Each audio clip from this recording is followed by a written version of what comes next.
Welcome back to YouTube channel. Ito pong nasa gilid or nasa kaliwa ko, ito po ang kalamansi.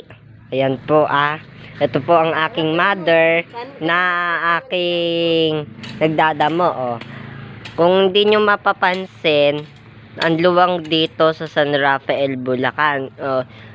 Yung mga magtatanong po na viewers po kung saan to, ito po ay sa San Rafael, Bulacan, Mabalas-Balas. Ayan po luwang nung pakita ko lang po sa inyo yung nandito. Ayan po ayan po dyan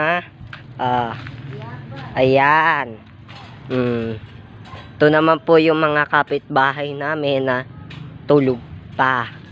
Ayan po bali po dito is maluwang po dito. Ayan po ang daming puno. Ito pa po yung papaya. Ayan yung bunga niya. Yun doon sa kabila. Tapos yun nandito, talagang matataypan nyo talaga siya. Tsaka ang dami niyang bunga. Di pakita ko lang po Ito po yung bahay ng aming amo. Excuse me. Ito po yun Yan po yan. Yung mga papaya.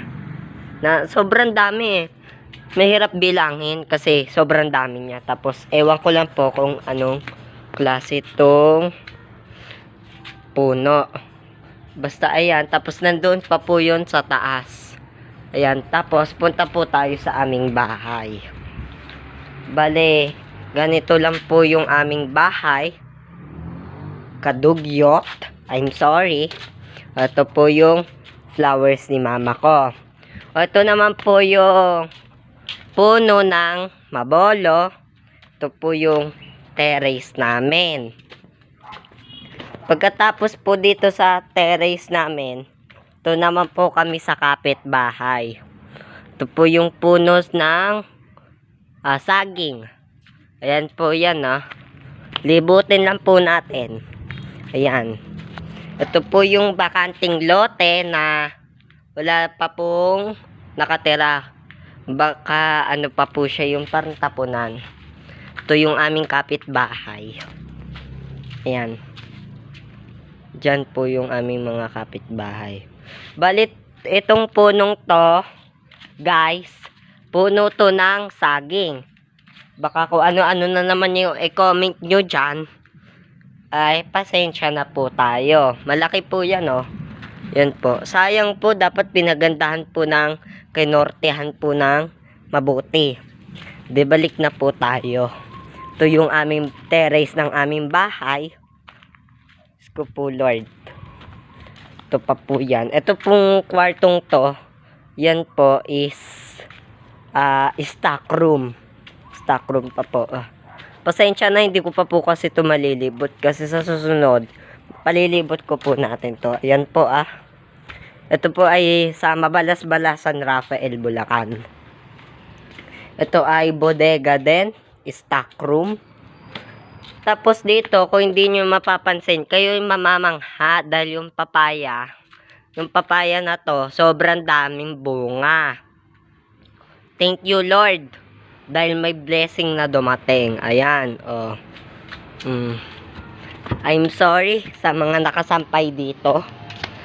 Ito na naman po yung kusina ng aming amo. Ayan. Pasensya na po dahil masyado pa pong dugyot. Tapos ito pa po is, kung mapapansin nyo, may tahian po doon. Bale, ayun po yung aking father. Tapos ito po yung stock room ng mga tela. Ayan po Alam nyo, may ikukwento lang ako sa inyo. Natatawa ako sa aking mga followers dyan, sa mga ka-comments or mga nanonood sa akin. Yung mga video na pinopost ko sa YouTube, sa Facebook, nakakapagtaka. Sa Facebook, madami. Yung mga viewers ko naman sa YouTube, Diyos ko po Mariosep, yung like, iisa lang po yung like. Tapos yung mga viewers ko pong nanonood sa akin, 1.6 viewers. O, ayan po, dapat gandahan po natin ng maayos or kasi maganda po din yung ating pagkakaset up. Yan po yung ating mga gagamitin. Ito naman po, ipakita ko lang po sa inyo. Ito po yung bulaklak. Ano matawag niyan sa bulaklak na yan? Ayan po ay palong-palong. Ewan ko lang kung saan nang galing yung salitang palong-palong. Ngayon ko lang din nalaman yan eh.